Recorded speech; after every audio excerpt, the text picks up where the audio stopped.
Epic Commanders! Welcome back to the Beginner Guide, Chapter 4.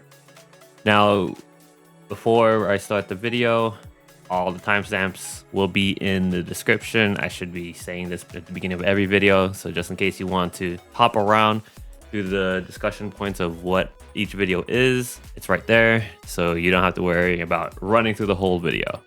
Now, with that out of the way, let's begin with Chapter 4. Now, with Chapter 4, it's going to be more of a discussion video rather than me showing you the way around the menus or the beginner guide. This is more of a discussion piece.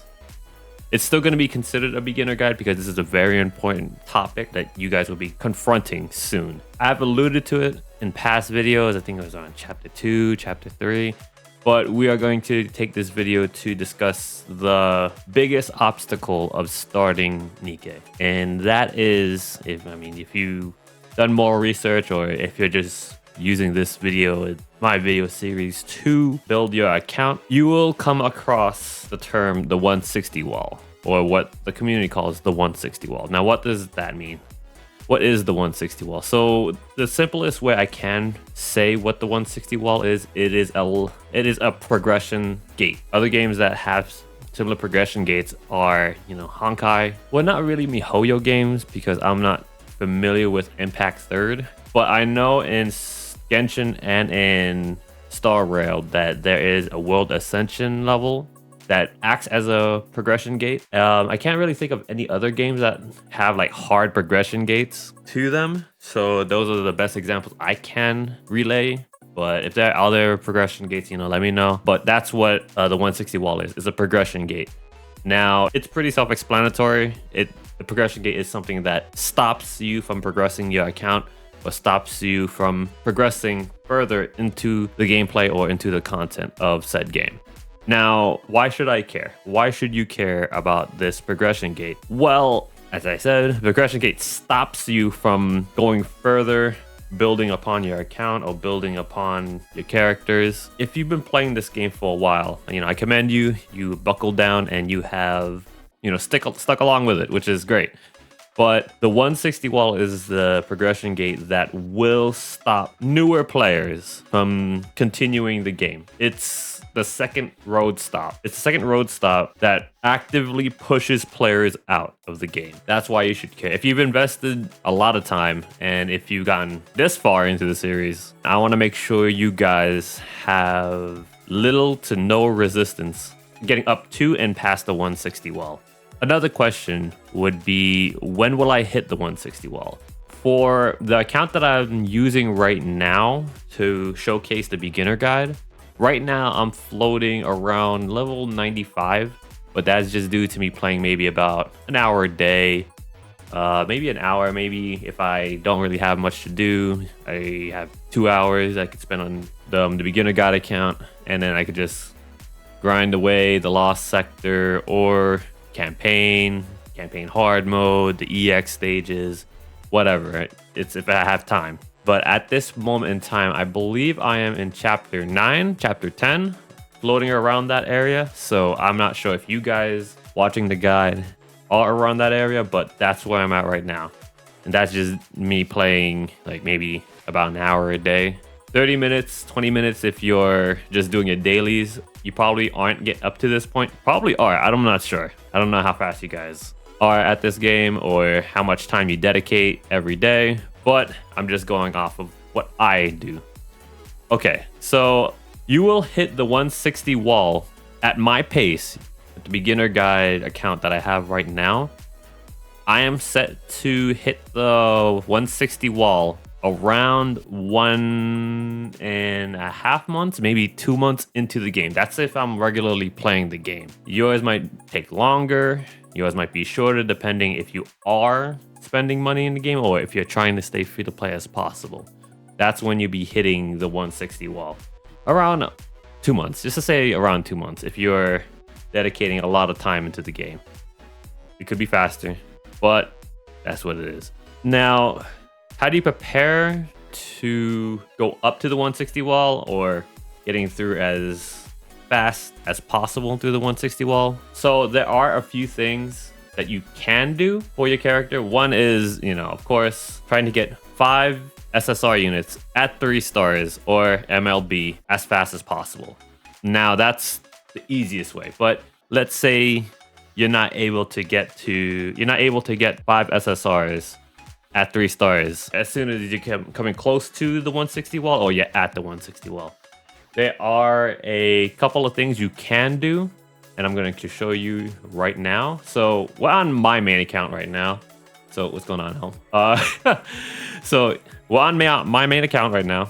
We can go to the Nikke tab down here, and then since you're hard level gated at the level 160, you will be relying on, let's just use the leader as example. So you will be relying on your gears right over here to the right and your skill level. These are your other ways to power up your unit aside from being level gated at level 160. So increasing your skill level here, right now leader's max, but you're going to be increasing your skill level, and then that will increase your combat power, and that will buff up your skills for those characters. That's one way to still advance your characters being stuck behind the 160 wall. Another is if you go to the arc over here, if you go to Interception, the Interception EX section over here, it is going to be locked. It is going to be locked until, I believe it's chapter 1628. So essentially when you beat chapter 17, it will unlock. This is the stage that will be available to you that will help you progress a little bit if you're stuck at the 160 wall, because at this point, well, if you're able to get to this stage, but at this point, you will be level gated at level 200. So you will be level gated once you get into Special Interception. You'll be locked at level 200. Now, it doesn't matter if you are higher level outside or lower level outside of the Special Interception level lock, but that's where your characters will be. That's the only thing that they will gate you on for the Special Interception, but your characters can still use the advised levels. If you have the advised levels up, that's not affected. The skill level is not affected, and their gears. Now, that's another thing that I want to let you guys know is you could still collect gears from a special intercept stage. Your little damage thresholds, the little nodes that appear right below the boss's HP bar, you could still get them. How far you can get into them, I am not too sure. I remember when I was stuck at the 160 wall, I was stuck at, I believe it was like stage 4 to stage 6. That's where I was floating around after every run. I'm not sure. Well, that's what the characters I had to clear Special Interception with. I'm not sure how well your team is equipped or how well, not how well, but how your team is built with your team comps. Like if you have the bunnies, if you have leader, if you have Modernia, if you have Red Hood, that's how far you're gonna get into Special Interception. But like I said, until you get past that 160 wall, you're not really going to be able to score higher than this because the resources available to you. So that's one way of preparing for the 160 wall. If you're stuck at the 160 wall, that's a way for you to still progress a little bit, but still behind the 160 wall. And that goes to PvP as well. So through PvP, I kind of skimmed over it a little bit in the last video or in my video series, but going through PvP is important at this point. So you are going to want to get as high rank as possible, and then you want to end the season or to end the 2-week season as high as possible, so you can get the little arena exchange vouchers. You want to get as many as you can, so you can go to the shop over here. So over here with the shop, this is a way you can increase your skill level up for your characters, like I showed you with leader earlier. This is a way for you to get higher into Special Intercept, into the stage 4, into the stage 6s, so you can get higher gears. You also want to be clearing Simulation Room as well, trying to get as high as possible in your Simulation Room. At this point, you should probably be just getting into difficulty 4 or difficulty 5, this is the combat power you are required to clear the highest stage. 131k combat power. So that's very important to clear every day so you could increase your skill level up as well. In Lost Sector, I'd also recommend doing this. We didn't go through Lost Sector all too much, but it, like I said in the previous video, it's essentially just the campaign map with a few puzzles. There's nothing too much to it, but you do want to clear them so you get to your harmony cubes. These are extra stats that you can put onto your characters that allow your characters to do more things, like over here the skill cubes, and you get a little bit of a stat boost. For this cube in particular, the assault cube, you're gonna first unlock the hit rate buff, and then these are the Nikkes that you can put with that cube, so those are able to increase your stats a little bit when you're stuck at the 160 wall. But at that point, you know, you're just chipping away a little bit. At this point, you want to keep gathering as many resources as you can. You want to keep getting as many core dust containers as much as possible. And at this point in time, this is where your gem resources, the way you get gems, is gonna come to a screeching halt. You're not going to be getting a lot of gems. There are ways to get gems, like through the special arena as well. If you place high, if you have a decent placement in special arena, over at the end season rewards, if your place is underneath 121, you still get 300 gems, but you want to make sure you want to place as high as you can. I'm not saying you have to whale, but this is an extra avenue for you to get gems, so you can get 5 SSRs at 3 stars. That's another revenue source for gems. And you also could do solo raid.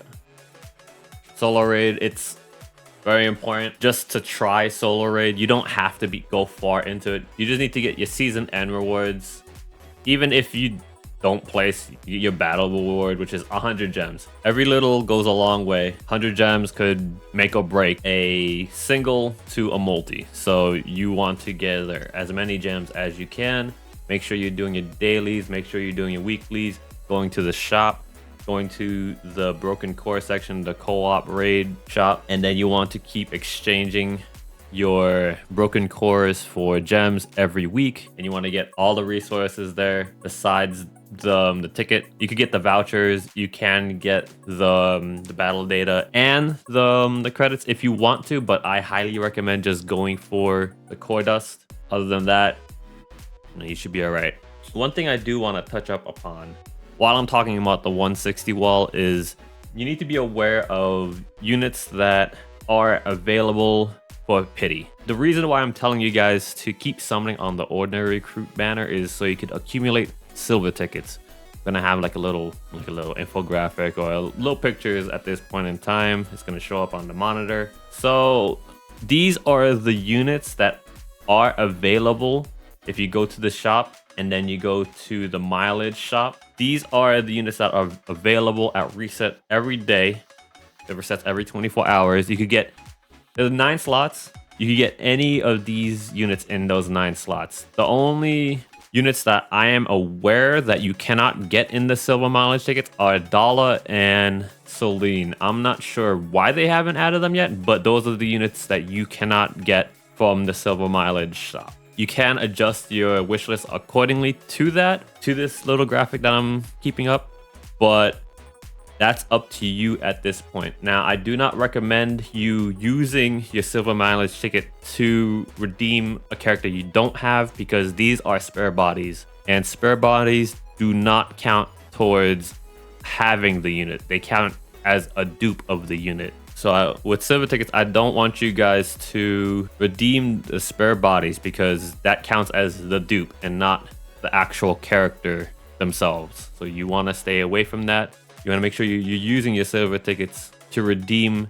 dupes of characters you already have, SSRs you already have. Another thing I do want to emphasize is that I know that there are characters probably available out right now, or characters that you are very interested in. The new characters that are coming out, I was like, oh my gosh, I really like this unit XYZ ABC. You know, that's my waifu. Now, if it's waifu, that's, you know, you can do whatever you want. You could pull for the unit.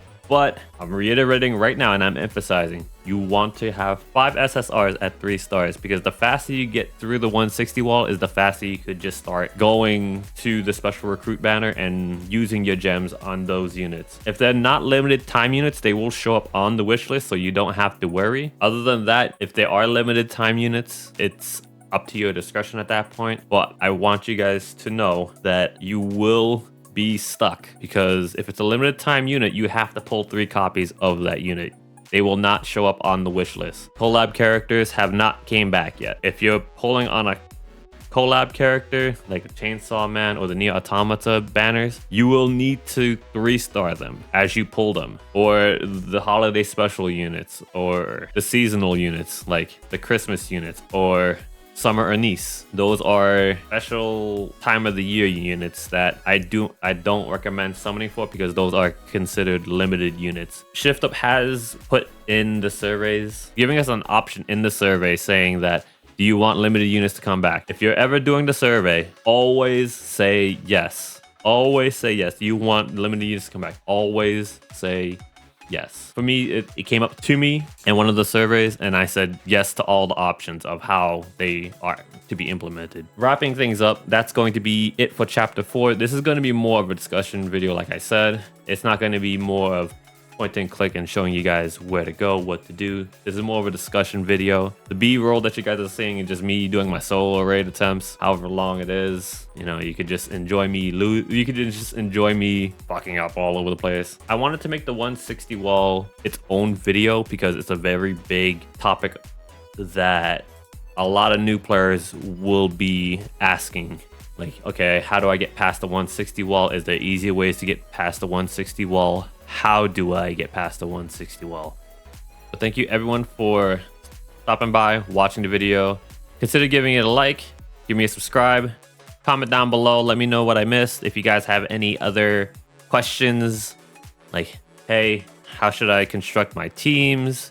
Skill level priority, whose skills I should level up first, opposed to whose skills I should level up this. And thank you for your time, everyone. Y'all have been great. Like, comment, subscribe, and I will see you guys in the next video. Until then, bye bye bye bye.